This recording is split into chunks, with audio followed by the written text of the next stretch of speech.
अगर आप TRE 4 की तैयारी कर रहे हैं तो ये बुक आपके लिए बहुत इंपॉर्टेंट है, जो कि यूथ कंपटीशन का ये बुक है। और BPSC TRE 4 और 5 के लिए इन्होंने बुक ये न्यू लॉन्च किया है, जो कि जनरल स्टडीज़ है, चैप्टर वाइज सॉल्व पेपर्स है। बिहार लोक सेवा आयोग यानी BPSC एग्ज़ाम कराता है, जो कि BPSC का भी इसमें क्वेश्चन, जैसे 69 BPSC का भी इसमें क्वेश्चन कुछ क्वेश्चन इसमें मेंशन है। TRE 4 और TRE 5 के लिए आपने देख ही लिया है, इसमें दिया हुआ है। यहाँ पे देख सकते हैं आप 1 से लेकर 1 से 5 और 6 से 8 और 9 से 10th और 11 से 12th के लिए इसमें दिया हुआ है। और यहाँ देखिए आप BPSC TRE में जब जो एग्ज़ाम हुए हैं वहाँ यहाँ पे डेट वाइज इसमें क्वेश्चन दिए हुए हैं। यहाँ आप देख सकते हैं TRE 2 हो गया, ये TRE 2 हो गया, और यहाँ पे TRE 1 का भी इसमें क्वेश्चन है। अदर सॉल्व पेपर्स है इसमें। आप यहाँ पे देखिए, बिना देर के हम लोग चलिए विषय सूची भी थोड़ा देख लेते हैं हम लोग। विषय सूची में यहाँ प्राचीन भारत का इतिहास, मध्यकालीन इतिहास और आधुनिक भारत का इतिहास ऑलरेडी एक वीडियो बन चुका है, पहला वीडियो बन चुका है, जिसे आपने बहुत सारे लोगों ने देखा है, लाइक किया है, सब्सक्राइब किया है। अगर आप मेरे चैनल पर नए हैं तो प्लीज़ लाइक शेयर सब्सक्राइब ज़रूर करें। और आज का हमारा टॉपिक रहेगा भूगोल से, यानी आज हम लोग डिस्कशन करेंगे भूगोल के बारे में। और जो भी इस बार TRE 3 में अगर जिनका रिजल्ट कुछ मार्क्स से छूट गया है तो वो उदास ना हो, आप TRE 4 में बैठिए और जितने भी अब तक क्वेश्चन TRE 1, 2, 3 का जितना भी क्वेश्चन है आप उसको ज़्यादा से ज़्यादा रिवीजन कीजिए, डिस्कशन को ज़्यादा से ज़्यादा पढ़िए, प्रैक्टिस से जितना हो सके मारिए, तो आपका इस बार सिलेक्शन पक्का होगा। और जो नए हैं वो भी डिस्कशन पढ़ें, उसको प्रीवियस ईयर क्वेश्चन को बनाएं, तो आप लोग का सिलेक्शन ज़रूर होगा। चलिए हम लोग बिना देर किए हम लोग क्वेश्चन की तरफ बढ़ते हैं। यहाँ पे देखते हैं, पहला क्वेश्चन है भूगोल से। यहाँ समान परिचय भूगोल देख लेते हैं। यहाँ पे देख, भारत देश की अधिकतम अंतर्राष्ट्रीय सीमा, तो ये इसका सही आंसर होगा बांग्लादेश के साथ है, जो कि आप देख सकते हैं BPSC TRE 3 में 1 से 5 में री एग्ज़ाम में ये पूछा हुआ है। और BPSC TRE 2 में यहाँ पे देखिए 2/7/2023 में ये क्वेश्चन, 7/12/2023 में सेकंड शिफ्ट में ये क्वेश्चन पूछा हुआ है। तो अगर आप डिस्कशन नहीं बनाते हैं, प्रीवियस ईयर क्वेश्चन को नहीं बनाएंगे, तो फिर आप कैसे जैसे देखिए कैंसिल हुआ, फिर ये क्वेश्चन रिपीट कर दिया, तो आपको ज़रूर बनाना चाहिए। मिलता जुलता क्वेश्चन आता है। चलिए अगला क्वेश्चन है, किस रेखांश पर भारतीय मानक समय अपनाया जाता है? मानक समय अपनाया जाता है, तो इसका सही आंसर हो जाएगा B। ये देख सकते हैं TRE 3 में क्वेश्चन पूछा हुआ है। भारतीय उपमहाद्वीप पूर्व में मूलतः एक भाग था, तो इसका सही आंसर हो जाएगा B। ये भी देखिए TRE 3 में ये पूछा हुआ क्वेश्चन है। दक्षिण प्रायद्वीपीय उच्च भूमि का भाग है, तो इसका सही आंसर हो जाएगा A। सूर्य से पृथ्वी की कितनी दूरी है? सूर्य से पृथ्वी की कितनी दूरी है? तो इसका सही आंसर हो जाएगा 1। निम्नलिखित नगरों में से कौन सा नगर कर्क रेखा के उत्तर में अवस्थित है? कर्क रेखा के उत्तर में अवस्थित है, तो इसका सही आंसर हो जाएगा आइजोल। यहाँ TRE 2 में ये क्वेश्चन पूछा हुआ है। तो यहाँ पर डिस्कशन भी अच्छा, बहुत ही बेहतरीन है, और क्योंकि डिस्कशन से कुछ ना कुछ क्वेश्चन मिलता जुलता आता है। जैसे भारत में कर्क रेखा के उत्तर में अवस्थित नगरों में आइजोल शामिल, जबकि भोपाल और रांची कर्क रेखा के दक्षिणी अवस्थित में है। तो ये क्वेश्चन यहाँ से भी एक बन गया, ये तो है ही, और एक दूसरा यहाँ से भी बन गया। तो डिस्कशन भी आप ज़रूर पढ़ लीजिएगा। अगला क्वेश्चन है, भारत का सबसे शुष्क स्थान, तो इसका सही आंसर हो जाएगा C, यानी जैसलमेर। अगला क्वेश्चन है, भारत के कितने राज्यों की सामान्य सीमा कॉमन बॉर्डर पाकिस्तान एवं बांग्लादेश के साथ है? बांग्लादेश के साथ है, दो बीच में से कोई नहीं। यहाँ TRE 2 में ये क्वेश्चन पूछा हुआ है। कर्क रेखा द्वारा सर्वाधिक क्षेत्र अनुच्छादित है, तो इसका सही आंसर हो जाएगा B, यानी मालवा का पठार। थोड़ा इसकी डिस्कशन को हम लोग देख लेते हैं। कर्क रेखा द्वारा सर्वाधिक अनुच्छेदित क्षेत्र मालवा के पठार है, क्योंकि कर्क रेखा इसके मध्य से होकर गुजरती है, जबकि कर्क रेखा रांची के पठार के उत्तरी हिस्सों से और छोटा नागपुर पठार के दक्षिणी हिस्सा से गुजरती है, इसीलिए इनके कम क्षेत्रफल को अंशदित करती है। उत्तराखंड का कौन सा जिला तिब्बत सीमा से नहीं लगा है, नहीं पूछ रहा है यहाँ पे, नहीं लगा है, तो इसका सही आंसर होगा अल्मोड़ा।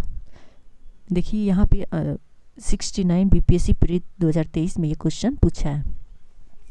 किस पठार पर कर्क रेखा तथा भारतीय मानक समय रेखा एक दूसरे को काटती है, एक दूसरे को काटती है?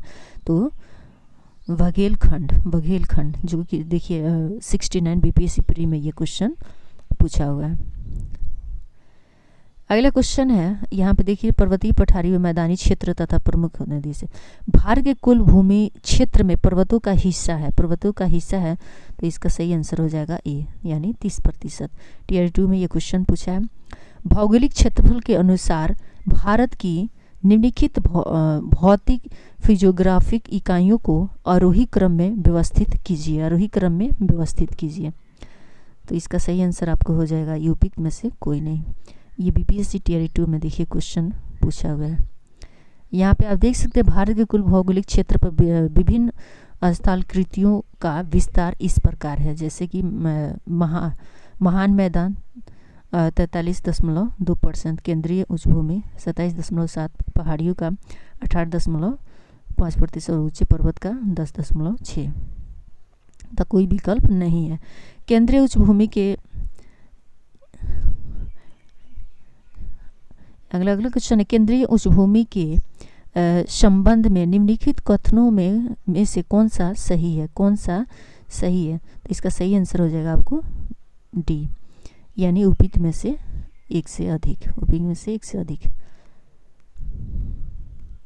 अगला क्वेश्चन है, भारत की सबसे ऊंची पर्वत श्रेणी कहते हैं, तो इसका सही आंसर हो जाएगा ये सी।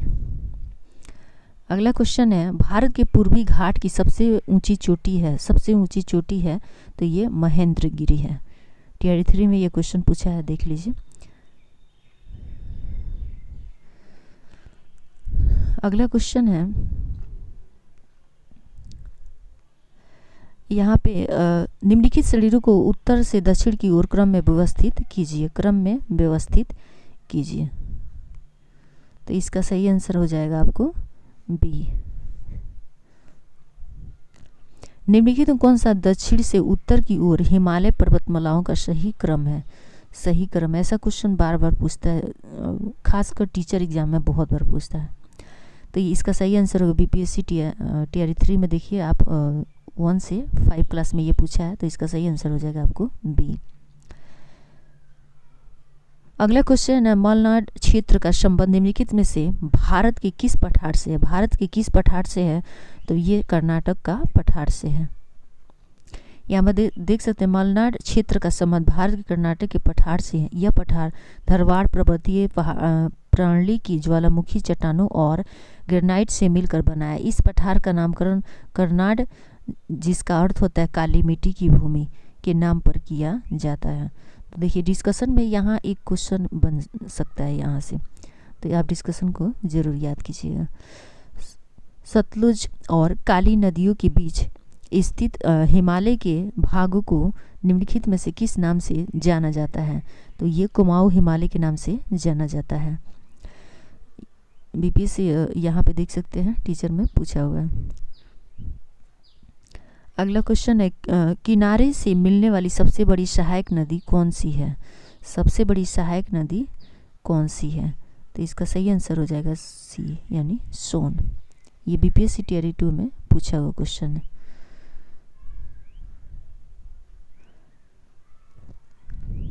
यहाँ पे देख सकते हैं, थोड़ा डिस्कशन को देख लेते हैं। गंगा नदी के दक्षिणी किनारे से मिलने वाली सबसे बड़ी सोन 780 किमी और गंगा की लंबाई 25 किलोमीटर है। यमुना 1346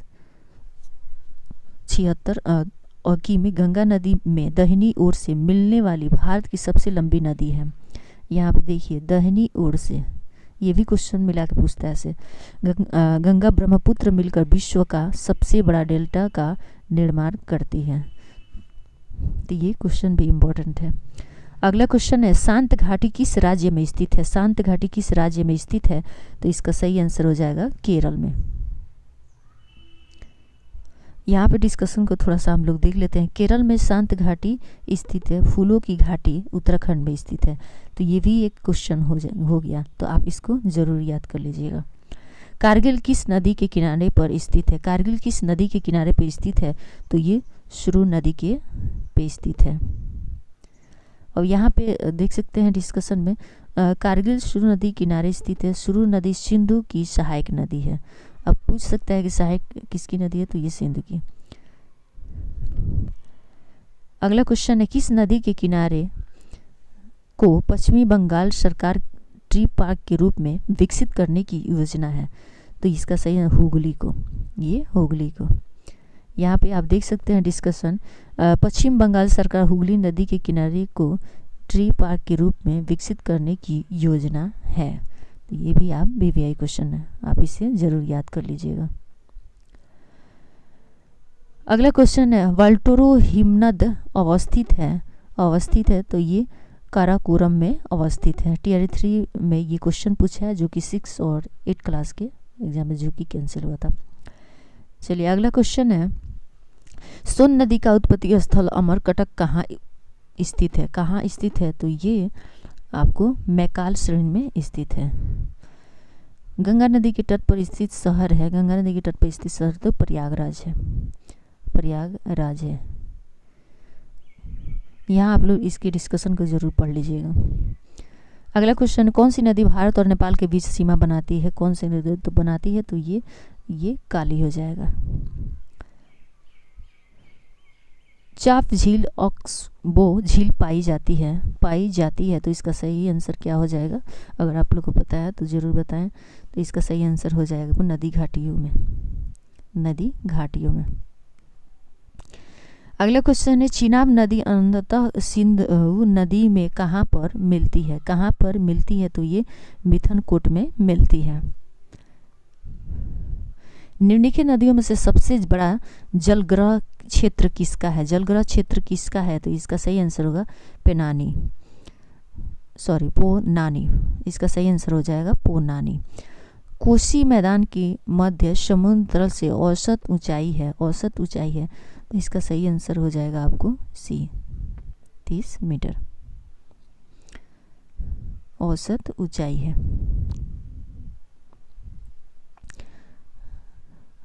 अगला क्वेश्चन है, गंडक नदी का दूसरा नाम है।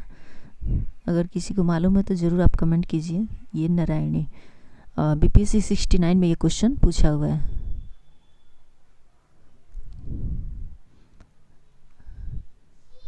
अगला क्वेश्चन है, सुवर्ण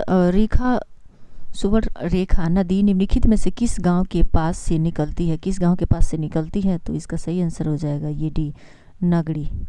जल प्रताप और नदी के निम्नलिखित जोड़ों में से कौन सा जोड़ा सुमेलित नहीं है? यहाँ नहीं पूछ रहा है, तो इसका सही आंसर हो जाएगा उपयुक्त में से एक से अधिक। लिखापानी हिमनद भारत के निम्नलिखित में से किस राज्य में स्थित है? तो किस राज्य में स्थित है? तो अरुणाचल प्रदेश में स्थित है। निम्नलिखित में से कौन सी सहायक नदी ब्रह्मपुत्र से उत्तर दिशा की नहीं मिलती है? ये टीचर में 2011 में पूछा हुआ था। इसका सही आंसर हो जाएगा ई। अगला क्वेश्चन है, बाढ़ को रोकने के लिए सबसे उत्तम विधि। तो इसका सही आंसर हो जाएगा आपको ये, चराई। प्रति वर्ष जल उपलब्धता के आधार पर भारत का विश्व में कौन सा स्थान है? तो ये इसका सही आंसर हो जाएगा बी। निम्नलिखित में से कहाँ अक्टूबर और नवंबर के महीने में भारी वर्षा होती है? तो ये कोरोमंडल तट पर होती है। शीत ऋतु में तमिलनाडु के तटीय क्षेत्रों में वर्षा होने का क्या कारण है? इसका सही आंसर आपको हो जाएगा ए।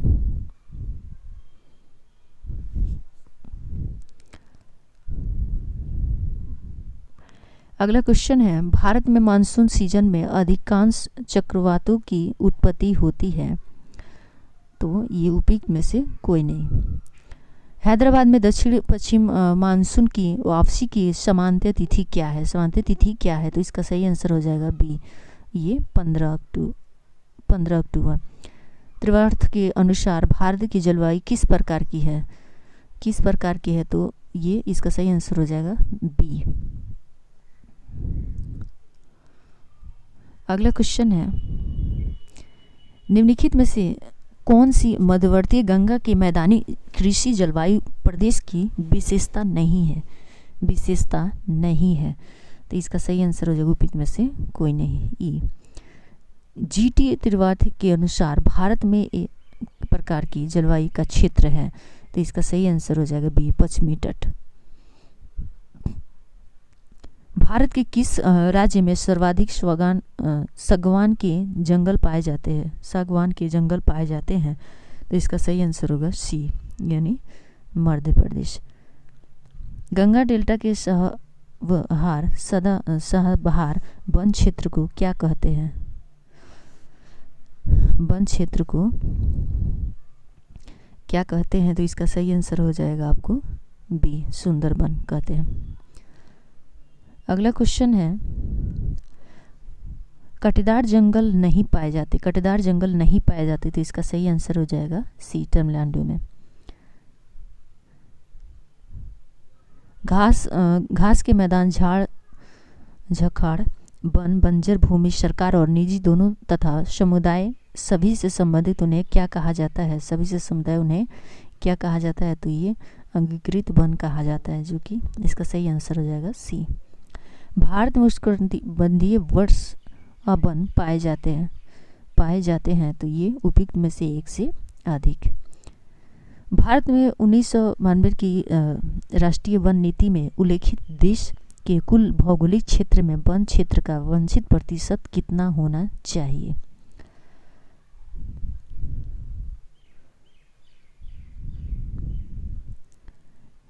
फिर से एक बार क्वेश्चन पढ़ लेते हैं।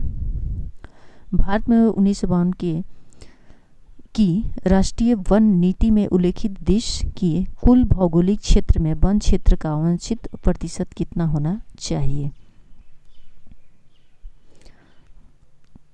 1992, इसका सही आंसर हो जाएगा आपको बी, यानी 33%। यहाँ पे प्राकृतिक आपदाएं से देख लेते हैं क्वेश्चन को। निम्नलिखित क्षेत्रों में से कौन सा भूस्खलन प्रवृत्ति फोन नहीं है? नहीं पूछ रहा है, तो इसका सही आंसर में से कोई नहीं। निम्नलिखित में से भारत का कौन सा तट उष्णकटिबंधीय चक्रवातों से सबसे अधिक प्रभावित है? सबसे अधिक प्रभावित है, इसका सही आंसर हो जाएगा आपके कोरोमंडल है। हीट वेव के संबंध में निम्नलिखित कथनों पर विचार कीजिए। हीट वेव के संबंध में निम्नलिखित कथनों पर विचार कीजिए, जो कि इसका सही आंसर आपको हो जाएगा डी। मृदा का पलवार करना संबंधित है, मृदा का पलवार करना संबंधित है, इसका सही आंसर हो जाएगा सी। गंगा का मैदान किस प्रकार की मिट्टी से भरा है? गंगा का मैदान किस प्रकार की मिट्टी से भरा है? तो ये जलोढ़ मिट्टी से भरा हुआ है।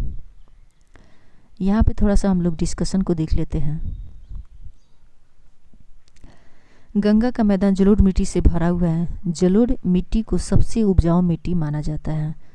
ये भी एक क्वेश्चन बन सकता है, पूछ सकता है कि किस मिट्टी से कौन सा मिट्टी सबसे उपजाऊ मिट्टी माना जाता है।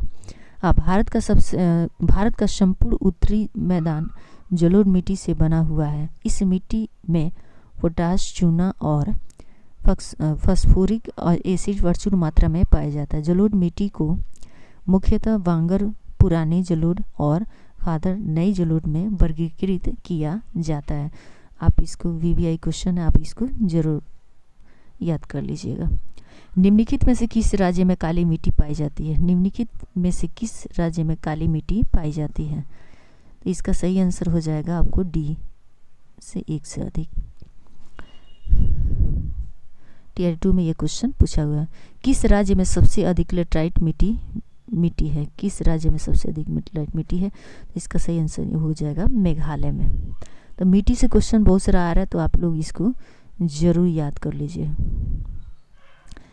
निम्नलिखित में कौन सा कथन सही है? कौन सा कथन सही है? कौन सा कथन सही है? तो इसका सही आंसर हो जाएगा बी, अवरक कोडरम में पाया जाता है। अगला क्वेश्चन है, जब मृदा अतिक्षारीय हो तथा उसमें पौधे पैदा नहीं होते हैं, तब मृदा की गुणवत्ता में सुधार के लिए क्या मिलाना चाहिए? क्या मिलाना चाहिए? इसका सही आंसर हो जाएगा ए, कार्बनिक पदार्थ। अगला क्वेश्चन है,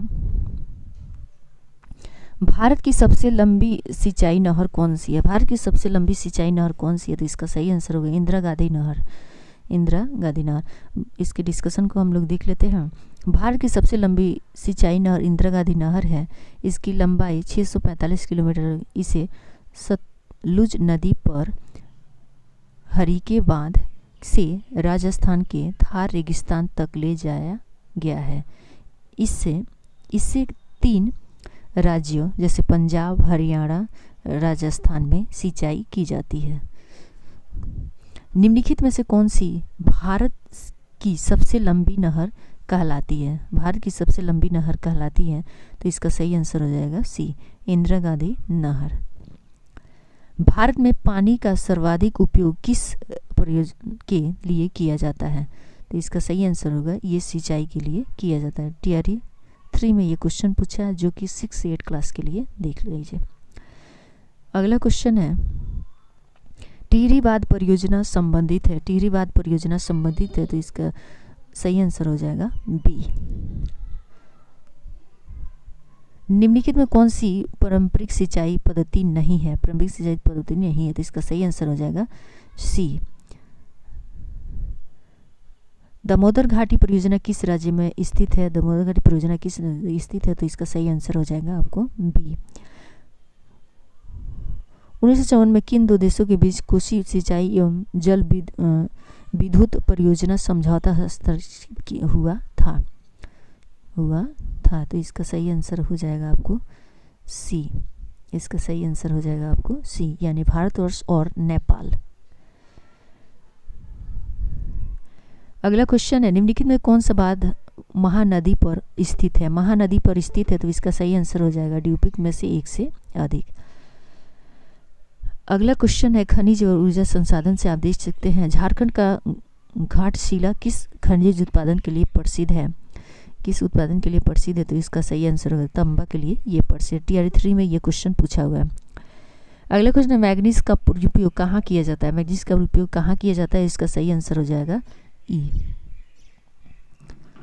अगला क्वेश्चन है, भारत में ज्वारीय एवं तरंग ऊर्जा उत्पादन के लिए अधिक अनुकूलन परिस्थिति कहाँ पाई जाती है? तो इसका सही आंसर हो जाएगा ए, खंबात खाड़ी। निम्नलिखित में से कौन सा ऊर्जा का पारंपरिक स्रोत नहीं है? पारंपरिक स्रोत नहीं है, इसका सही आंसर हो जाएगा सी, यानी पवन ऊर्जा। निम्नलिखित में कौन सा खनिज पाया जाता है? कौन सा खनिज पाया जाता है? इसका सही आंसर हो जाएगा आपको सी, थोरियम। भारत के निम्नलिखित थर्मल पावर प्रोजेक्ट को पूर्व से पश्चिम दिशा में व्यवस्थित कीजिए। इसका सही आंसर हो जाएगा आपको सी। अगला क्वेश्चन है, किस शहर में प्रथम शुद्ध हरित हाइड्रोजन संयंत्र चालू किया गया था? तो इसका सही आंसर हो जाएगा आपको ई, उपयुक्त में से कोई नहीं। कोयला नगरी किस स्थान को कहते हैं? तो इसका सही आंसर हो जाएगा आपको सी, धनबाद को कहते हैं। टीआरई 2 में ये क्वेश्चन पूछा हुआ है, देख लीजिए। भारत के खनिज तेल पेट्रोलियम उत्पादक क्षेत्र और इसकी अवस्थितियों का सही युग्म है, तो इसका सही आंसर हो जाएगा डी। इसका सही आंसर हो जाएगा डी। उद्योग एवं व्यापार से आप क्वेश्चन यहाँ पे देख सकते हैं। बिहार के किस जिले में रेशमी वस्त्र का उत्पादन सर्वाधिक होता है? इसका सही आंसर हो जाएगा बी, भागलपुर। टीआरई 2 में ये क्वेश्चन पूछा है। बरौनी तेल शोधक संयंत्र बिहार के किस जिले में स्थित है? तो इसका सही आंसर हो जाएगा बी, बेगूसराय में स्थित है। परिवहन से यहाँ पे क्वेश्चन देख सकते हैं, मुंबई और नई मुंबई को जोड़ने वाले अटल सेतु की कुल लंबाई कितने किलोमीटर है? तो इसका सही आंसर हो जाएगा आपको बी। अगला क्वेश्चन है, निम्नलिखित में से कौन से 2 चरम स्थान पूर्व पश्चिम गलियारे से जुड़े हैं? इसका सही आंसर हो जाएगा सी, सिल्वर और पोरबंदर। अगला क्वेश्चन है, सर्पवेग टूरिज्म के संदर्भ में सूची रीफ, एमी शॉल तथा ग्रेंडे द्वीप पर भारतीय जल में जहाज़ों के मलबे का पता लगाया गया। ये स्थान कहाँ है, ये स्थान कहाँ है, इसका सही आंसर हो जाएगा ए। इसका सही आंसर हो जाएगा ए। अगला क्वेश्चन है, भारत के निम्नलिखित बंदरगाहों को उत्तर से दक्षिण दिशा में व्यवस्थित कीजिए। तो इसका सही आंसर हो जाएगा आपको बी। कृषि से यहाँ पे क्वेश्चन आप देख सकते हैं। अगला क्वेश्चन, मध्य प्रदेश का लगभग कितना प्रतिशत क्षेत्रफल कृषि योग्य है? तो ये 50%। टीआरई 3 में 1 से 5 में ये क्वेश्चन पूछा हुआ है। भारत में हरित क्रांति का श्रेय किसे जाता है? भारत में हरित क्रांति का श्रेय किससे जाता है? तो इसका सही आंसर हो जाएगा डॉक्टर एम.एस. स्वामीनाथन। यहाँ पे देख सकते, भारत में हरित क्रांति का पिता डॉक्टर एम.एस. स्वामीनाथन कहा जाता है। इन्हें वर्ष 2024 में मरणोपरांत भारत से रत्न से सम्मानित किया गया था।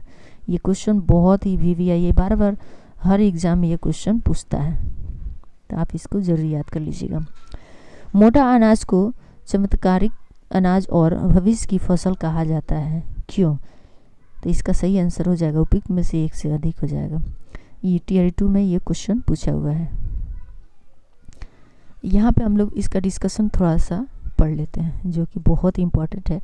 मोटे अनाज को अक्सर उनके असंख्य स्वस्थ लाभों और इस तथ्य के कारण चमत्कारिक अनाज कहा जाता है कि वे कठोर शुष्क वातावरण में पनप सकते हैं, जहां अन्य फसलें संघर्ष करती है। मोटे अनाज को चमत्कारी अनाज माने जाते हैं जाने के पीछे कुछ प्रमुख कारण है, जो निम्न है। मोटे अनाज प्रोटीन, फाइबर, विटामिन और खनिज जैसे पोषक तत्वों से भरपूर होते हैं। मोटा अनाज सूखा संरक्षित फसल है। इनमें से अन्य फसलों की तुलना में कम पानी और कम कीटनाशकों की आवश्यकता होती है, जिससे यह किसानों के लिए पर्यावरण के अनुकूल विकल्प बन जाता है। गेहूं और धान की फसलों के मुकाबले इसमें सोल्यूबल फाइबर तथा के साथ ही कैल्शियम और आयरन की मात्रा अधिक होती है। निम्नलिखित में से कौन सी उड़ीसा का स्थानांतरित कृषि है? तो इसका सही आंसर हो जाएगा ए, यानी पोडो। अगला क्वेश्चन है, फलों एवं सब्जियों की खेती कहलाती है। तो ये बागवानी, इसका सही आंसर हो जाएगा। यहाँ पे ये क्वेश्चन डिस्कशन बहुत ही VVI है, आप इसको जरूर याद कर लीजिए। जैसे फूलों की खेती को क्या करते हैं? फ्लोरिकल्चर कहते हैं। रेशम कीट पालन को क्या कहते हैं? सेरिकल्चर कहते हैं। मधुमक्खी पालन को क्या कहते हैं? एपीकल्चर कहते हैं। और मछली पालन को पिसीकल्चर कहते हैं। फलों का उत्पादन यानी पोमोलॉजी इसे कहते हैं। तो इसीलिए ये इम्पॉर्टेंट है, आप इसको ज़रूर याद कर लीजिएगा। उत्तरी भारत में शीत काल में उपजाई जाने वाली चावल की फसलों के स्थानीय नाम है। तो यहाँ पे आप देख सकते हैं, इसका सही आंसर हो जाएगा बी, अमन, साली और अगानी। यहाँ पे देख सकते हैं, निम्नलिखित में कौन सा स्थानांतरित कृषि का स्थानीय नाम है? इसका सही आंसर उपयुक्त में से एक से अधिक। अगला क्वेश्चन है, निम्नलिखित में कौन सा मल्चिंग शब्द की व्याख्या करता है? तो इसका सही आंसर हो जाएगा ए। इसका सही आंसर हो जाएगा, निम्नलिखित में से किसकी खेती जायद के मौसम में पाई जाती है? जायद के मौसम में की जाती है। तो इसका उपयुक्त में से एक से अधिक। अगला क्वेश्चन है, मानव प्रजाति से, जो कि मानव प्रजाति से यहाँ पे देख लेते हैं। अगला क्वेश्चन है, भारत में शुष्क बिंदु वस्ती मिलती है। तो इसका सही आंसर हो गया बी।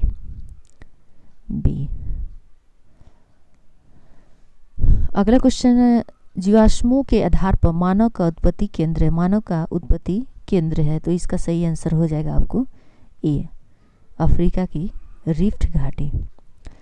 अगला क्वेश्चन है, दो समुदायों के मध्य सांस्कृतिक संपर्क कहलाता है। तो इसका सही आंसर हो जाएगा बी। किसी समुदाय को अनुसूचित जनजाति के रूप में घोषित करने के लिए आवश्यक विविधताएं। तो इसका सही आंसर हो जाएगा आपको उपयुक्त सभी।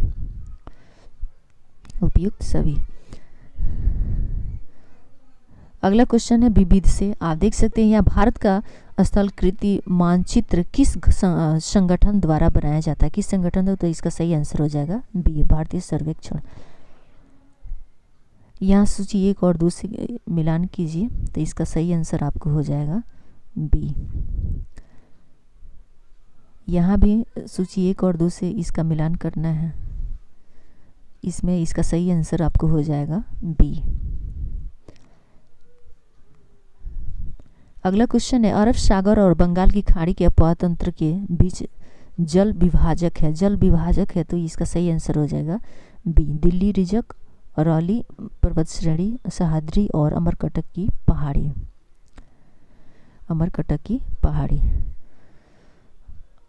हमारा भूगोल का क्वेश्चन खत्म हो गया और इसके बाद नेक्स्ट वीडियो में हम लोग विश्व के भूगोल को डिस्कशन करेंगे जो कि आपके लिए बहुत इंपॉर्टेंट होगा। अब तक हमारा फर्स्ट वीडियो और ये सेकंड वीडियो है जो कि आप इसे ज़रूर एक बार नहीं 2 बार देखें और इसके डिस्कशन को पढ़ें, तो इस बार आपका रिजल्ट श्योर होगा। आप बिना टेंशन का जितना हो सके उतना प्रीवियस ईयर क्वेश्चन को प्रैक्टिस करिए और नए प्रैक्टिस सेट ज़रूर बनाएं। और हमारा वीडियो अच्छा लगे तो प्लीज़ लाइक शेयर सब्सक्राइब ज़रूर करें। देखने के लिए तो बहुत सारे लोग देखते हैं पर सब्सक्राइब नहीं करते। अगर आप सब्सक्राइब करेंगे तो हमें भी वीडियो बनाने में अच्छा लगेगा, लाइक करेंगे तो मुझे अच्छा लगेगा। Thank you.